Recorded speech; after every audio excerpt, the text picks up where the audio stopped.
Në kuadër të ditës ndërkombëtare të moshuarve në një prej qendrave ditore të moshës së tretë në qytetin e Korçës, u zhvillua një aktivitet kushtuar këtij target grupi. Nënkryetaria e Bashkisë Korç, Benila Themeli, bëri të ditur se shumë shpejt do të hapet edhe një qendër e re për të moshuarit në fshatin Bulgarec, duke zgjeruar kështu rrjetin e shërbimeve sociale. Në këtë ditë të 1 tetorit, një ditë sensibilizimi për gjithë komunitetin në fakt, për vëmendjen që duhet tregojmë ndaj moshës së tretë, Bashkia jep lajmin se veç 4 qendrave që kanë qytet dhe që funksionojnë me mbështetjen e Këshillit Qarku dhe të Fondacionit Emanuel, së shpejti do të kemi hapjen e një qendre të re në fshatin Bulgarec.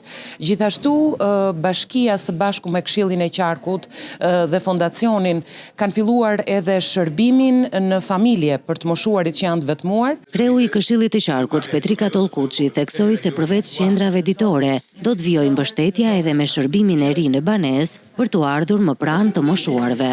Jemi këtu për t'ju qëndruar pranë, për të dhënë mesazhin e duhur që këta njerëz kanë mbështetje dhe ka kush kujdeset për ta.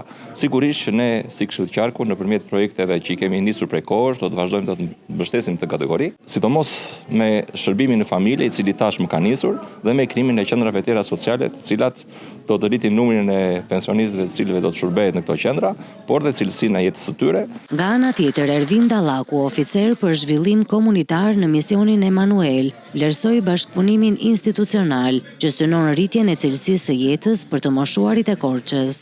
Misioni Emanuel është implementues i këtij projekti, pra i projektit Qendra Komunitare Epokë e Artë, që ka 2 vite që po vazhdon edhe me shërbimin në shtëpi. Punonjës social shkon i moshuari, kujdeset për të, pra çfarë i duhet të moshuarit, konsumitor, ilaçe, pazare, apo edhe një bisedë e ngrohtë me ta. Aktiviteti përcolli mesazhin se kujdesi dhe respekti për të moshuarit mbetet një prioritet i përbashkët i institucioneve dhe komunitetit.